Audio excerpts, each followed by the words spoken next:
Y entonces, realmente, hermanos, hermanas mías, el Señor nos da la posibilidad por medio de Jesucristo de reconciliarnos con Él, con Dios. Y esta es una noche tal vez para alguna de ustedes que todavía no se siente reconciliada con Dios, no ha recibido el perdón del Señor. Hay algunas que yo no conozco. Tal vez hoy puedas tener ese momento de decir, Señor, límpiame, perdóname. Pero yendo al tema de la violencia, es algo que se impone en esta sociedad y todos estamos, o la hemos sufrido, amadas, quiero hacer rápido porque el tiempo se nos va, o la hemos realmente, nosotras tal vez estamos nadando en todo eso. Miren lo que dice la Biblia. Yo les voy a mencionar algunos textos rápidos y después algunos detalles así de algunas estadísticas y eso. Violencia intrafamiliar, si quieren ponerle un título, podemos llamarlo violencia intrafamiliar. Pero miren, la Proverbios dice, uno de los libros de la Biblia dice, capítulo 25, versículo 28, dice que como ciudad derribada y sin muro es el hombre cuyo espíritu no tiene rienda. Esto está diciendo, ciudad derribada y sin muro es el hombre o la mujer cuyo espíritu no tiene rienda.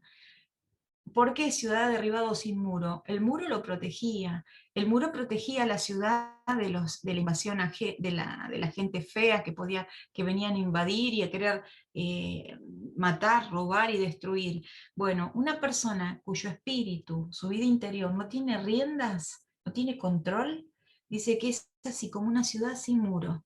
Pueden venir malhechores y dañar. Su familia está expuesta al daño, tu vida está expuesta al daño. ¿Por qué? Porque tu vida no tiene riendas. Y las riendas, ustedes saben, tiene que ver con la figura del caballo. ¿Para qué eran las riendas? Para controlar, para decir, no sé si alguna se crió en el campo, tuvo la oportunidad de andar a caballo, oh, quieto, quieto, ¿verdad? Acá tenemos muchos caballos y hay lugares que la gente va a hacer equitación incluso. Bueno, las riendas son para dirigir y para darle dirección al caballo, ¿no? Bueno, la Biblia dice que el que no tiene un espíritu descontrolado es como una ciudad sin muro. Otro texto, Proverbios 17:14. El que comienza la discordia o la pelea, de acuerdo a la traducción que usted tenga, es como quien suelta las aguas. Deja pues la contienda antes que se enrede. Otro texto interesante, Proverbios 17:14. Dice que es como que el que comienza la pelea es como quien abre una compuerta de esos diques y suelta las aguas. Las aguas traen salud, las aguas son de bendición, las aguas son sinónimo de vida, pero un agua desmedida y descontrolada es sinónimo de muerte, inundación, pestes, pudrección, porque después se pudren esas aguas. Aquí tuvimos varias ciudades inundadas en el centro del país en ciertos momentos. Algunos diques se rompieron. Después esas ciudades totalmente anegadas, las personas tuvieron que dejar sus viviendas y buscarse otros lugares. Y llevó años hasta que limpiaron y organizaron eso de nuevo. Entonces, dice, deja pues la contienda antes de que se enrede. No soltemos las aguas. Si empezamos a pelear, estamos soltando el agua y después va a traer problemas. Eso va a traer realmente muerte. Dice, el que comienza la discordia es como quien suelta las aguas. Deja pues la contienda antes de que se enrede.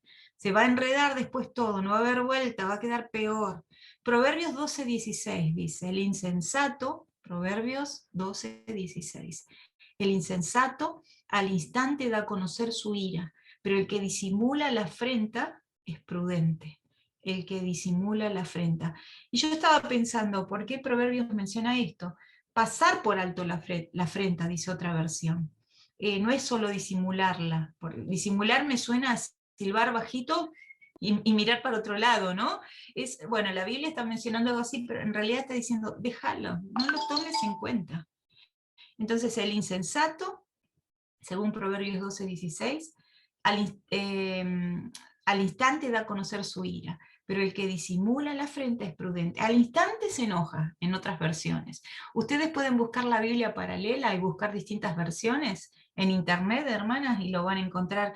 Está muy lindo leer un mismo texto con otras versiones. Y un texto más, para que no nos distraigamos y yendo con todo el tema, Eclesiastés 7:9 dice, miren esto, es interesante Eclesiastés, controla tu carácter, una versión, porque el enojo es el distintivo de los necios. Controla tu carácter, porque el enojo es el distintivo de los necios. Y en otra versión dice, no te apresures en tu espíritu a enojarte, porque el enojo se anida en el seno de los necios. No te apresures en tu espíritu a enojarte, porque el enojo se anida en el seno de los necios. Ahora, no sé si vieron, pues yo podría seguir mencionando muchos textos más respecto a la ira. No sé cuál es su texto favorito, mi hermana. ¿Cuál es tu texto, hermana? Que cada vez que te enojas, se te viene, el Espíritu Santo te lo trae a la memoria, ¿no? Pero yo creo que todas tenemos alguno. Para mí, por mucho tiempo, fue el de Jonás. Jonás 4:4, ¿haces tú bien en enojarte tanto?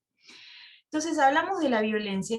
Yo no sé si usted, aquí en Argentina se dice, esta persona es de pocas pulgas como las pulgas de los gatos, de los perros, como diciendo, se enoja enseguida, es un dicho, ¿verdad? Algo que se usa aquí, como diciendo enseguida se enoja, como leche hervida, es otra expresión que usamos los latinos, ¿verdad? Hablando de la antigüedad, cuando hervíamos la leche en un jarro, ahora lo ponemos en el microondas y ya todo no se, no pasa de lo de antes. Pero aquí también hay otras frases para hablar del enojo y de ser así, de espíritu fervoroso, pero no fervoroso en lo lindo, sino de enojoso, de enojarse rápido, así, de ebullición rápida, ¿no? Me sale la tanada, dicen aquí los argentinos, la tanada porque por nuestros abuelos italianos. Es una frase que viene desde nuestra familia anterior, me sale la tanada. Y bueno, en realidad me sale el pecado, podríamos decir, pero acá lo justifican con la herencia, ¿no? La herencia genética o de donde vinieron nuestros abuelos. Ahora, la violencia. Dijimos que los creyentes no estamos al margen. La Biblia dice que el sabio deja pasar por alto la ofensa. La Biblia dice que es importante manejar con cautela nuestra forma de responder ante las situaciones. Hay personas que son muy violentas y la violencia tiene su raíz, tiene sus problemas y hay otras que somos víctimas de violencia. Tal vez usted no es violenta, mi hermana, pero fue víctima por años de la violencia. Entonces, miren, les quiero mencionar algunos detalles que tengo aquí.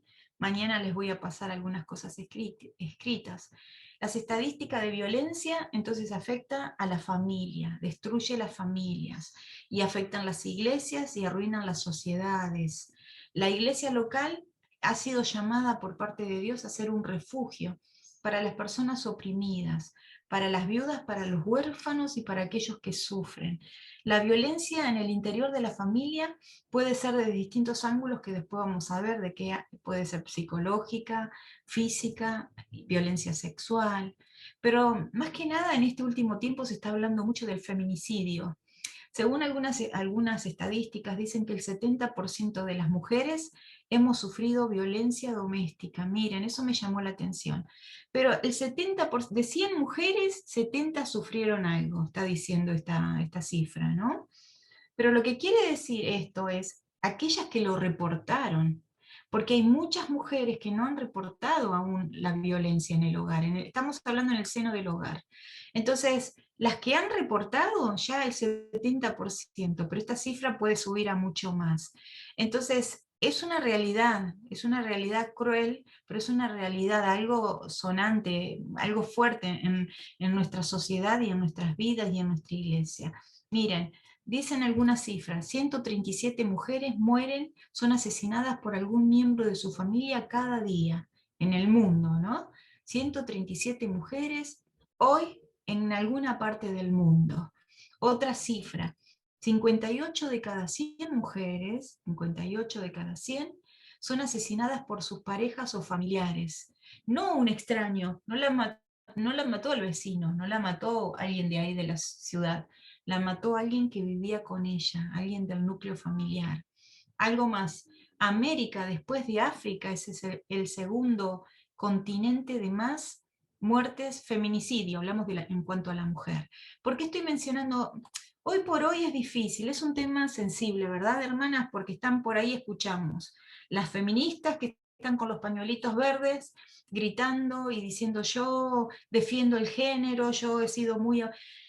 Realmente, en un punto hay que escucharles y bueno, puede ser que hayas sufrido eso, tienes que defenderte, ir a la ley si es necesario, Pero también Satanás, como ya lo hemos dicho, trabaja con el efecto péndulo. Entonces Satanás pasó de las, como ya lo hemos hablado tantas veces, de las generaciones machistas, a ahora esta generación actual, que ya se fueron para el otro lado, las mujeres pisando a los hombres, las feministas. Y la Biblia es contraria a todo esto. Y quiero recordar una vez más que la palabra de Dios no creó al hombre para que sea machista, ni creó a la mujer para que sea feminista. Dios creó al hombre, a imagen de Dios lo creó, dice Génesis. Varón y hembra los creó, como ya lo hemos visto en muchas oportunidades. Pero sigo. Y miren, algo más en cuanto a América Latina. El feminicidio, cada 2 horas y media se registra una muerte en cada región. Es tremendo, ¿no? En la América Latina estamos hablando, y América Latina es grande. También hablamos de que la violencia que sufren las mujeres, por lo general, son violencia física o sexual, y 1 de cada 3 mujeres lo sufre, física o sexual, que ahora vamos a ver. Pero también, según aquellas estadísticas, aparte de ese 70% que ya les mencioné, dicen que hay como un 80 o más por ciento, porque las mujeres, como mismo ya se los dije, no reportan, algunas no han querido reportar lo que han sufrido a lo largo de su vida. Entonces, ¿por qué estoy tirando esta cifra? Porque la iglesia tiene que abrir los ojos y decir, hay un mundo que sufre, también hay un mundo que necesita ser consolado, hay un mundo que necesita cobijar a una víctima que está sufriendo y hablarle de Cristo, pero también como hijos de Dios tenemos que ir y hablar a la persona que ejerce violencia para que reflexione y que cambie su vida. Entonces, continuando con esto, amadas, miren, entonces, ¿qué es la violencia familiar? En primer lugar, es un problema de salud pública. Ustedes dirán, hey, es muy importante entender esto, sí que es un problema de salud pública. Ustedes en Estados Unidos están más protegidos que en nuestros países latinos, ¿verdad? En Estados Unidos es como que se cuida mucho más y eso es genial. Aquí en Argentina es como que no lo hacen bien y lo quieren hacer y lo hacen mal. Pero es muy importante, las leyes resguardan incluso, porque es un tema de salud pública. ¿Y por qué decimos que es salud pública? Y porque, fíjense, los hospitales están siendo afectados más de la cuenta, porque cuando hay violencia familiar, por ejemplo, las personas empiezan a usar más los sistemas de salud, y a veces el gobierno, muchas de esas víctimas que sufren violencia y terminan en los centros de atención, son personas que no tienen ninguna cobertura social, no sé cómo le llaman ahí, el seguro, ¿verdad? Aquí cobertura social o obra social, pero aquí en Argentina y en el mundo entero estamos hablando, muchas de las mujeres o hombres, porque ahora vamos a ver, también los hombres están sufriendo, en esta generación millennials, están sufriendo los muchachos. Entonces, es un tema realmente para como iglesia ver qué hacemos y establecer ciertos parámetros, ciertas cosas para cuidar y llevar a la gente a Cristo. Miren, algo que me gustaba, hace unos años escuchaba a uno de los pastores ahí de Nueva York, de una de las iglesias, que él trabajó mucho haciendo obra social, y Dios lo usó mucho porque él justamente empezó a buscar a la gente en la calle, y no solo eso, sino también que él fue y abrieron la iglesia a las personas que fuesen a orar en el día. Y tenían como la iglesia abierta por la tarde o la mañana y había siempre un hermano cuidando ahí, creo que era en Queens. Y saben que las personas, las que empezaron a entrar con más las que más llegaron, digamos, a la iglesia fueron mujeres, y mujeres que habían sido maltratadas con esposos alcohólicos, con esposos golpeadores. Y estos hermanos comenzaron a ganar estas mujeres y después terminaron ganando familias para Cristo. Entonces, es un área, tal vez es una puerta abierta. Apocalipsis dice el Señor, mira, yo he puesto delante de ti una puerta abierta, la cual nadie puede cerrar. ¿Usted se ha preguntado cuál es la puerta abierta que el Señor abrió allí en Nueva York? ¿Usted se ha preguntado, o tú te has preguntado cuál es la puerta que el Señor te ha abierto a ti? Tal vez con tu forma de ser, con tu forma, con tu trabajo, con tu barrio, ahí en tu barrio. El Señor abre una puerta y hay que saber usarla. Y este tema que es tan actual, tan moderno, por decirlo así, esta violencia de género, que todo el mundo anda ahí, hay ideas cerradas en cuanto a esto, la iglesia tiene que levantar la voz y ofrecer la verdad de Dios. Entonces, es un problema de salud pública porque acarrea estas cosas aún desde los hospitales y lo que la gente empieza a consumir más asistencia, pero también fíjense, si ustedes piensan en los niños maltratados, los niños empiezan a tener bajo nivel de productividad en sus escuelas. Hay maestras que nos han contado que el niño iba y tenemos muchos docentes en la iglesia, ¿no? Muchos profesores y maestras. Y me contaba una en particular que tenía una nena que iba y estaba como en otro mundo, su cabeza ida. Y ella se daba cuenta que la niña tenía serios problemas. Al principio dijo, deben ser problemas cognitivos acá, su cerebro mal, mala nutrición o algo así.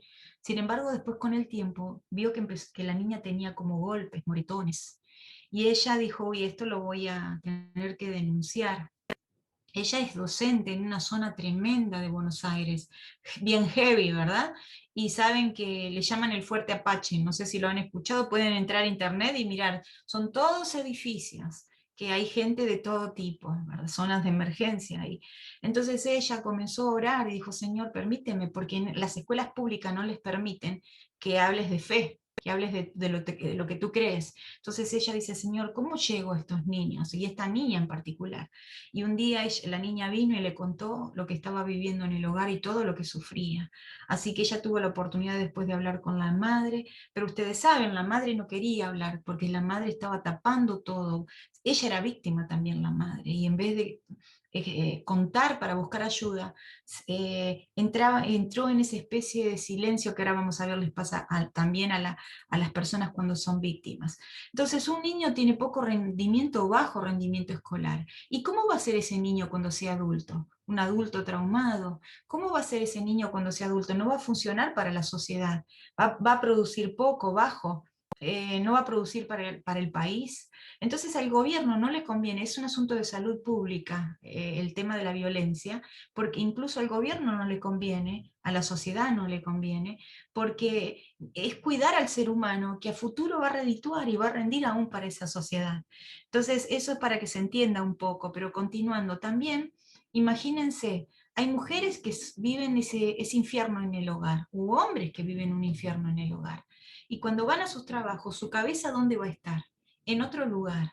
¿Y ellos van a poder rendir bien allí? No, no van a rendir en sus trabajos, van a estar como con esa angustia y eso de que no pueden entonces es un problema general y es un problema social, sí, la Biblia lo menciona, ¿verdad? La Biblia habla de distintos problemas que el Señor en primer lugar cuando le dio de comer a las personas, no me voy a detener con la ayuda social, pero cuando el Señor le dio de comer a la gente, Él fue sensible aún a la parte social, a la parte del individuo. Ahí está el ser humano, completo, y el Señor vino a ganar al hombre total.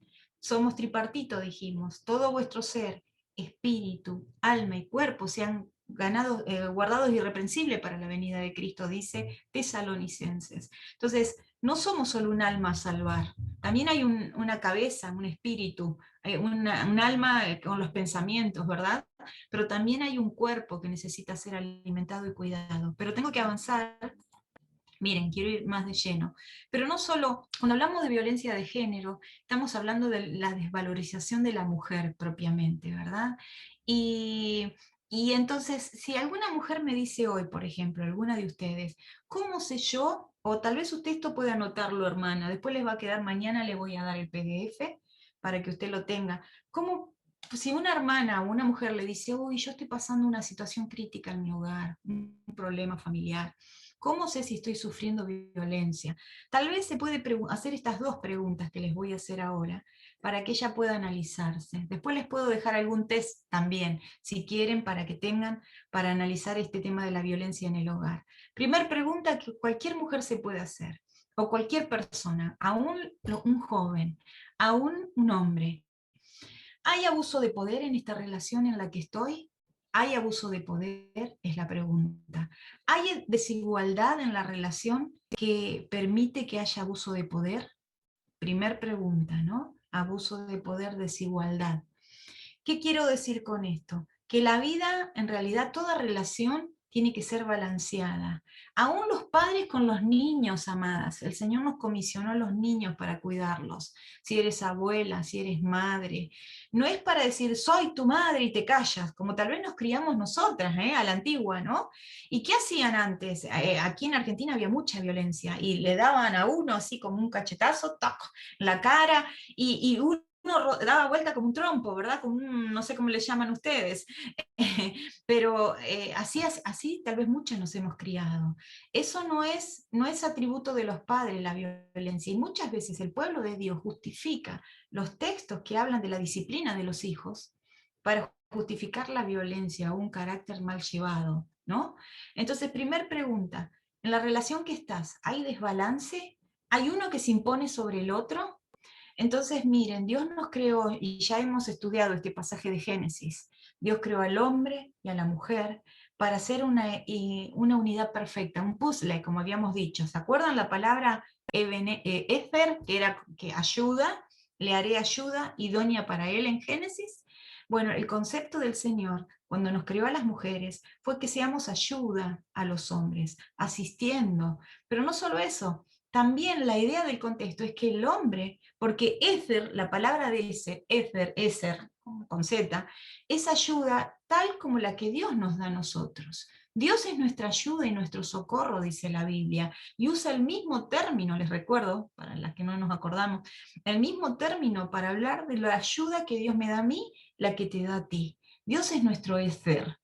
Entonces la Biblia dice que la mujer debería ser el éter de su esposo, pero en el contexto está hablando de que los dos se complementan y se ayudan. El hombre ayudando y asistiendo a la esposa asistiendo al esposo, y dice, la ayuda que la esposa tiene que dar es idónea, es complemento perfecto. ¿Saben? Vuelvo a recordar algo que ya vimos hace un tiempo. La idea en el hebreo es alguien que está del otro lado de la vereda, pero no porque es contrario, sino porque es el opuesto pero igual. Y yo les había dado en un PowerPoint, si se acuerdan, la figura del puzzle, porque es distinto, pero calzan los dos de manera complementaria, ¿verdad? Cuando uno arma, en Argentina le llamamos rompecabezas, cuando uno va armando toda una imagen de figuras, ¿no? El puzzle. Entonces, es el opuesto pero complementario. La Biblia da ese concepto desde Génesis. El hombre y la mujer son distintos, sí, pero no para ser contrarios y pelear todo el tiempo, y ahí está el macho que se impone y maltrata, o la feminista que se impone y maltrata, sino para ser complementarios y armar algo perfecto para la gloria de Dios. Era la idea original de Dios. Sin embargo, entró el pecado al mundo, amadas. ¿Y qué pasó? El pecado nos robó esas cosas hermosas. Y yo tengo que avanzar, miren, porque esto ya lo hemos hablado.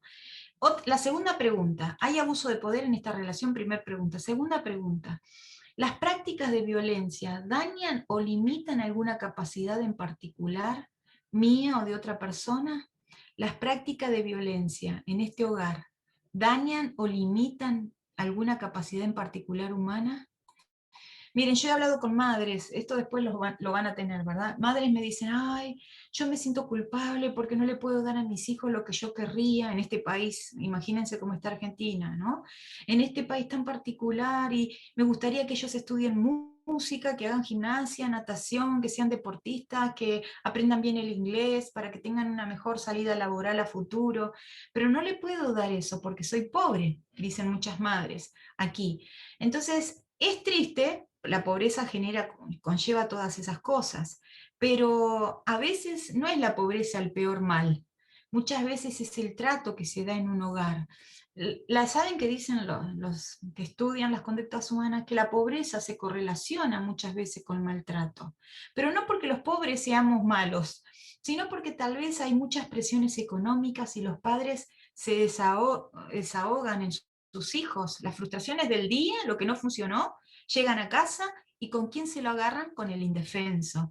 Entonces, la pregunta para esta segunda, ¿las prácticas de violencia o lo que se vive en el hogar dañan o limitan la capacidad humana, la capacidad de tu niño, la capacidad de tu esposo, tu propia capacidad? ¿Hay alguien que está dañando todo tu potencial y no te diste cuenta y lo has permitido? Entonces tal vez es hora de decir, voy, hay que hacer cambios, hay que hablar, hay que ajustar las cosas en este hogar cristiano. Y yo sigo, miren, porque hay mucho que les puedo dar. Entonces dijimos que es un caso de salud pública, pero también este tema de la violencia es un caso de salud espiritual. Lo segundo importante a subrayar acá, hermanas, a ponerlo bien grande, es que es un caso de salud espiritual. Creo que es lo más importante, porque la Biblia, como leíamos al principio, todos estos textos, dice que deja pues la contienda antes de que se enrede. El necio es iracundo. La contienda no va a llevar a buenos términos, va a terminar como todo arruinándose, ¿verdad? Y como ciudad derribada y sin muro es el hombre o la mujer cuyo espíritu no tiene riendas. Entonces, no hay nada de bueno en ese camino. Muchas veces la violencia o la forma de actuar nuestra es cultural. Yo no sé cómo son ustedes, pero acá somos violentos los argentinos. Somos de maleducados, yo diría brutos, ¿verdad? Y que tenemos que aprender a tener lindos modos y a tratar mejor a las personas. Pero es como que ya se armó la cultura de tal manera que todos nos tratamos así, y es como que, salvo cuando viene un extranjero que se sorprende y dice, oh, ¿qué está pasando con esta gente? Pero el pueblo de Dios tiene que ser distinto, más allá de la cultura, no hay excusa. Y ahora, la violencia es pecado. Yo quiero subrayar, antes de pasar a lo otro, no olvidemos que la violencia es un problema, según la Biblia, es un problema del corazón. No es solo un problema de salud pública, es un problema del corazón. El hombre que está lejos de Dios, cuando Adán pecó y Eva, pecó contra Dios, pecó contra sí mismo y luego pecó el hombre contra el hombre. Caín mató a su hermano de él.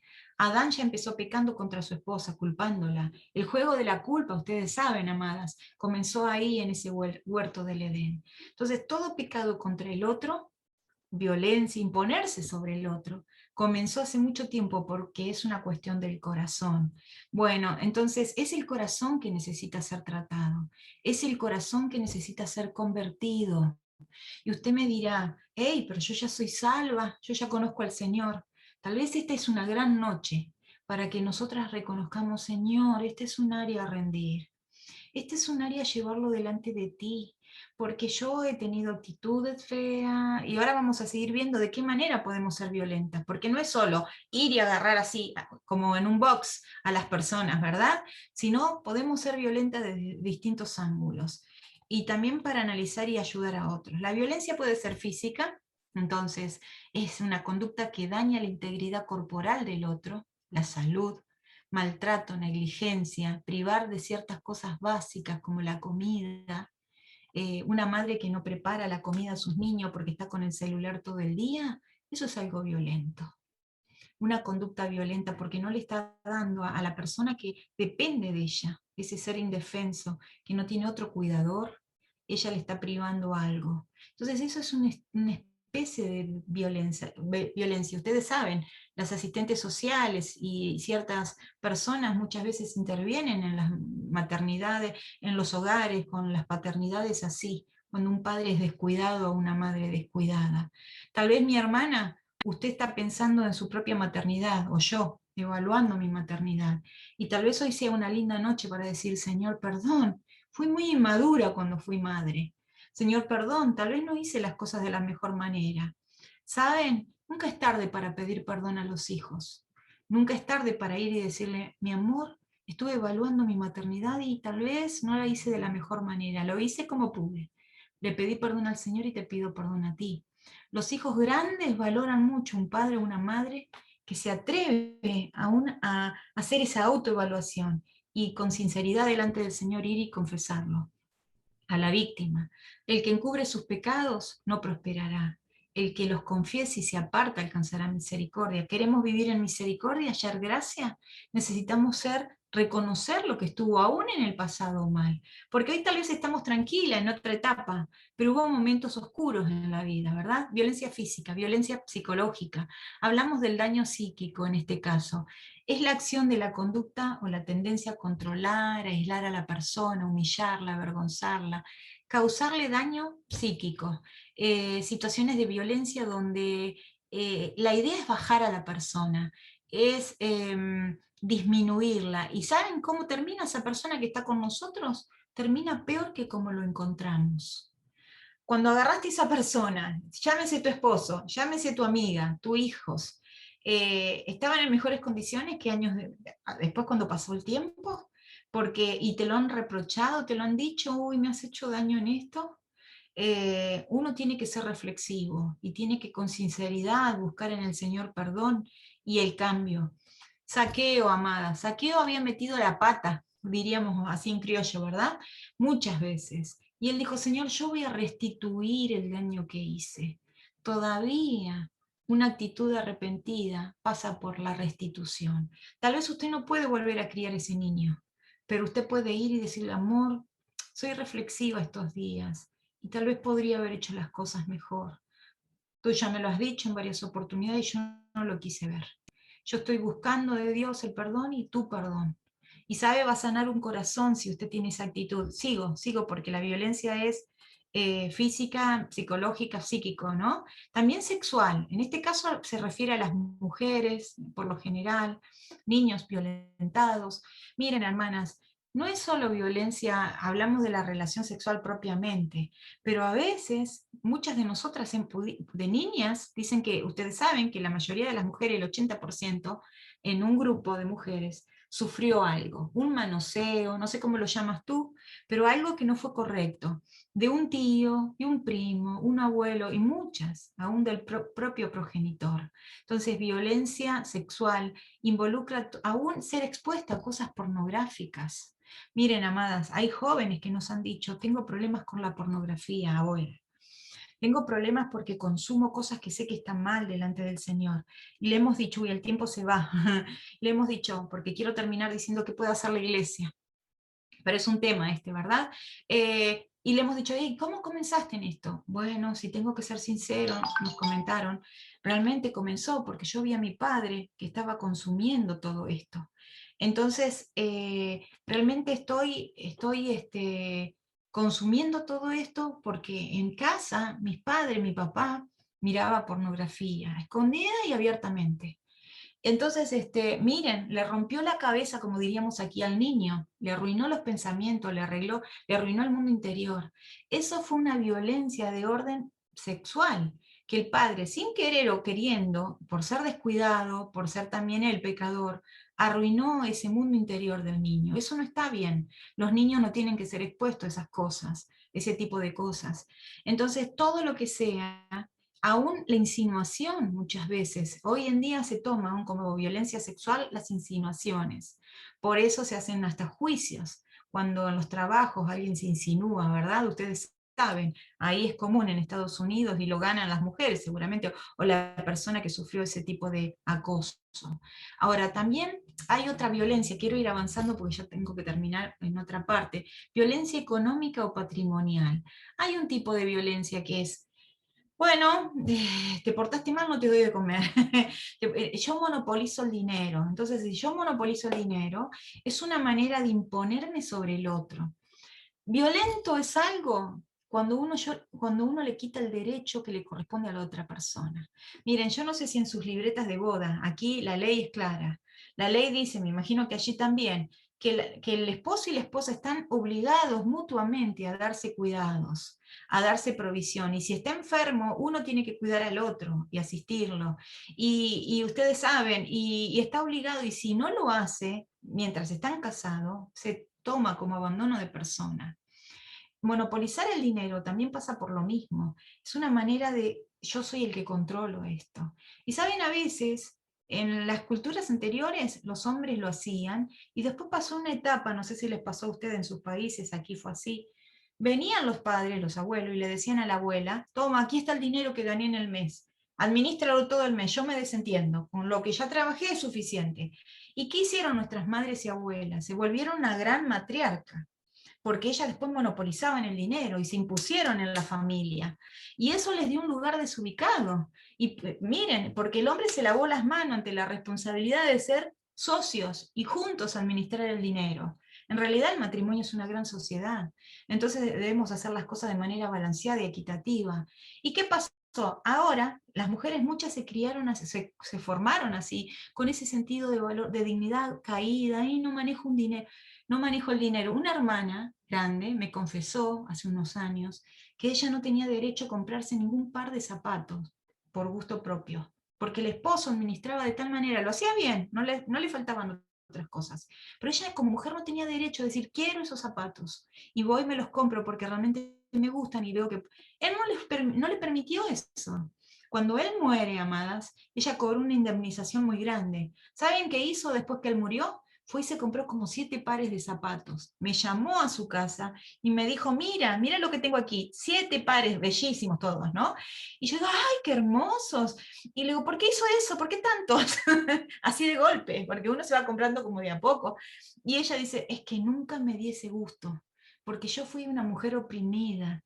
Y le digo, wow, ¿y por qué nunca le dijo, hey, yo tengo derecho y me quiero comprar? Yo hubiese hecho eso, ¿no? Me compro y me compro. Pero ella estaba así de reprimida. Entonces, miren, hermanas, eso no es bueno. Eso es violencia económica. La ley lo sanciona incluso desde lo económico. Entonces, patrimonial es también una violencia patrimonial. Pero no puedo detenerme aquí.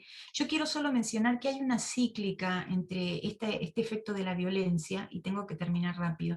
Hay una cíclica que es como una espiral. La violencia tiene 3 pasos básicos que pasa así, y esto es para analizarnos o analizar a otros. Primera etapa, acumulación de tensión. Lo digo muy rápido. La persona está acumulando tensión, manifiesta incomodidad y ya empieza con palabras hirientes y empieza ya como el horno a encenderse. ¿Cómo se llama? El volcán a entrar casi en erupción, todo saliendo fuego. Entonces, esa es la primera etapa. Hay algo. Puede ser que en el día no tuvo un buen día, puede ser que en el trabajo le fue mal, puede ser que tiene deudas, pero esa tensión empieza a acumularse. Y la persona, en vez de buscar una manera correcta para liberar eso, ¿qué haría usted? Yo voy y oro. ¿Qué haría usted? Yo voy, si tengo problemas con alguien, lo hablo. Pero hay que buscar siempre una manera saludable de liberar esa tensión, ¿verdad? Miren, segunda etapa de la violencia, esto es típico, la cíclica de la violencia. La segunda etapa es cuando se domina la explosión violenta y ya pasa del insulto verbal a los golpes. Y muchos de los abusadores, tratándose de los hombres, terminan aún doblegando a la mujer con un acto sexual no querido por ella. ¿Por qué decimos esto? Cuando hablamos que terminan después hasta matando a las mujeres, ¿no? El feminicidio, las doblegan desde lo sexual, porque es una manera de imponerse sobre ella, y no lo hacen en un contexto de alegría, de que la estamos pasando bien, un momento de disfrute, es un momento de tensión, porque ahí viene ese macho equivocado, por decirlo así, que termina dañándola. El objetivo es bajar a la persona, es dañar y es controlar, y eso es pecado. Pero esto puede ir de ambos lados, tanto el hombre como de la mujer, recuerden eso. Y la tercera etapa, porque ya se me fue el tiempo, es la etapa cíclica de la fase de la reconciliación o luna de miel, le llaman, ¿verdad? Es cuando la persona dice, uy, perdón, tienes razón, no debió pasar, me duele, me pesa. Hay personas, me han contado mujeres, que el hombre de rodillas pide perdón, llorando, y después vuelve a lo mismo. Entonces es esa espiral que no termina, es algo nocivo, algo pernicioso y no es bueno. Cuando ya se entró en ese estado, en esa etapa, y ¿saben qué hace la víctima en estos días, en ese momento? Empieza a pensar, uy, esta relación no me conviene, esta relación no está bien, el tiempo se nos fue, esta relación no es buena. Entonces, ¿qué pasa? Este es el momento que la iglesia tiene que intervenir. Esta es la oportunidad, cuando te encuentres con una chica, con una mujer que está sufriendo, y está en la etapa de la luna de miel o de la reflexión, esta etapa de que está, sí, pasó, pero ahora estoy pensando, volvimos a una normalidad, como de nuevo una calma aparente, es el momento que la iglesia puede aprovechar y acercarse tanto a la víctima como al victimario, ¿verdad? Y miren, pero les tiro solo 4 ideas sobre lo que puede hacer la iglesia. Simplemente menciono esto porque el tiempo se nos fue. No basta con la buena voluntad muchas veces, amadas. Uno puede tener muy buena voluntad, pero si uno vuelve a este ciclo una y otra vez, hay que buscar ayuda mayor, ayuda espiritual, pero también a veces ayuda de un profesional, porque no se sale solo, los dos están ahogándose en un vaso de agua. Y miren, la iglesia, solo les menciono esto, la iglesia puede darle cobijo a la víctima. Quiero avanzar aquí para decirle solo esto. Hay muchas cosas que podríamos hablar, pero la iglesia necesita, en primer lugar, saber darle a la víctima un lugar donde resguardarse. ¿Se acuerdan que antes las ciudades de... Dios le había dicho a Israel, te pondrás una ciudad de refugio para que cuando haya una persona que mató a otro y lo hizo en defensa propia o sin querer, puedan ir y esconderse en esa ciudad de refugio? Dios estaba reglamentando para el pueblo de Israel algo tremendo, algo que era una situación social del pueblo, pero que también afectaba la vida espiritual de las personas. Entonces el Señor le dijo, mira, hay momentos que te puedes esconder en algún lugar, porque las papas queman, diríamos aquí, las cosas no están bien. Entonces necesitas un lugar donde resguardarte. Este es el momento que la iglesia tendría que ofrecer tal vez una casa, un lugar, tener una habitación, donde cualquier persona puede decir, uy, en esa iglesia me van a dar un lugar donde yo una semana, 15 días puedo estar y buscar un cobijo mientras estoy arreglando mis problemas. Que la gente de la sociedad y del barrio sepan que la iglesia puede ayudar de alguna manera. Yo sé que no hay lugar para albergar a todas las personas que están en problemas y más de este índole de violencia. Sin embargo, tener esos lugares que uno sabe que ahí es un lugar de refugio. Pero no solo eso, la iglesia también puede resguardo inmediato a la víctima. Proverbios habla mucho de esto, no me da el tiempo. La iglesia tiene que aprender a confrontar a la persona que está en pecado. Dijimos antes, el que encubre su pecado no prosperará, mas el que lo confiese y se aparta alcanzará misericordia. Nosotros como iglesia del Señor necesitamos saber ir y hablar. A veces, hermana, nos ha tocado hacer la denuncia cuando nos enteramos de niños que eran abusados por sus propios padres. Y nosotros estábamos en esa disyuntiva. ¿La iglesia tiene que hacer la denuncia? Sí, fuimos y la hicimos, porque no podemos cerrar los ojos o mirar para otro lado cuando hay alguien indefenso que necesita. Abre tu boca por el mudo, dice Proverbios 31. Abre tu boca por el indefenso. A justicia, ¿verdad? Terminando, hay que saber confrontar. Otro día podemos hablar más de todo esto. La iglesia tiene que aprender a traer sanidad a la familia, porque hay familias que estamos buscando que se restauren, no que se separen ya de una. Tal vez hay solución, tal vez la persona se arrepiente de verdad. Todavía hay poder en la cruz para salvar a las personas violentas y a las que son víctimas, porque es todo un cuadro que los dos tienen que trabajar y salir de todo eso. Todavía hay poder, ¿verdad?, para traer sanidad. Y la iglesia tiene, por último, lo menciono rápido, que acompañar en este proceso. Saben que la Biblia habla de que tenemos que tener ojos compasivos, sensibles. Dice saber traer palabras al sediento, que alentéis a los de poco ánimo, que sostengáis a los débiles. ¿Vieron ese texto tan lindo, tan interesante en Tesalonicense? Que alentéis a los de poco ánimo, que sostengáis a los débiles. Y la iglesia necesita aprender a acompañar en este proceso. Ahora, termino y vamos a orar. Es mucho para hablar, pero fíjense, amadas, nunca, yo no sé en qué situación está usted, o tal vez está pensando en alguien que conoce, pero no olvidemos, nada, absolutamente nada justifica el uso de la violencia. Eso te lo tienes que recordar si tienes problemas en esta área. Las mujeres, recuerden, no somos por lo general violentas desde lo físico, pero sí somos violentas desde lo verbal, y es un área consagrar al Señor nuestra boca. Segundo, la violencia es de total responsabilidad de quien la comete, no del otro.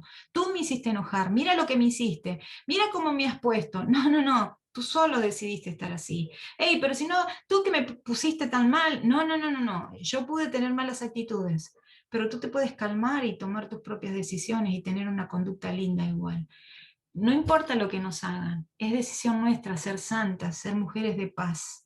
Y algo más, por último, la violencia intrafamiliar es un problema de salud pública, pero también es un delito condenado en nuestro ordenamiento jurídico, las leyes, y por sobre todo por la palabra de Dios. Entonces, miren, el Señor quiere que aprendamos dice que el avisado ve el mal y se esconde. Los simples pasan y reciben el daño. Entonces nosotras tenemos que aprender a ser mujeres avisadas en ver cómo están las cosas y cómo tomar manos en el asunto, cómo orar con sabiduría, pero a su vez intervenir. Y eso es responsabilidad de todas nosotras como santas del Señor.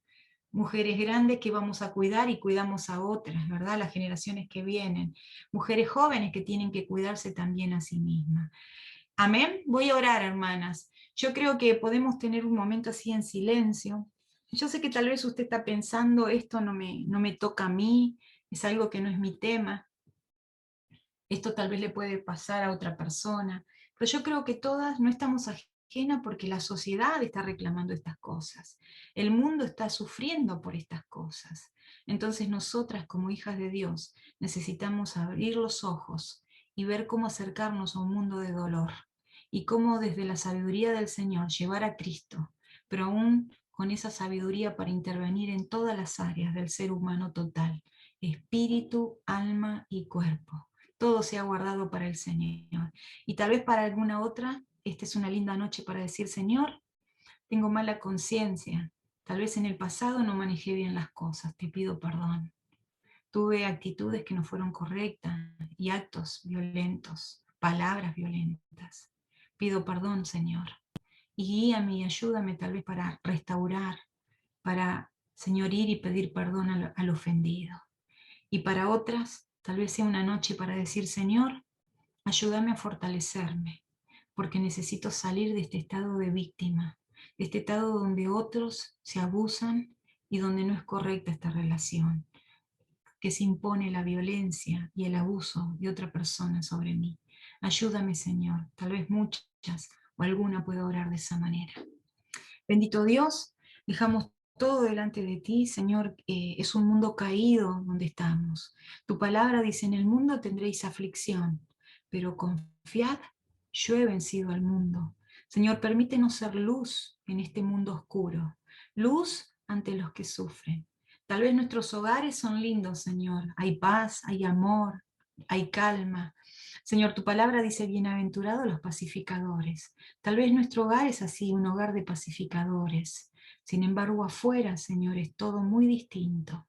Permítenos salir a este mundo y que la iglesia se levante en alto como un lugar donde pueda consolar y albergar, sostener, apoyar, acompañar y restaurar a los pecadores, especialmente en esta área. Oramos en el nombre de Cristo Jesús.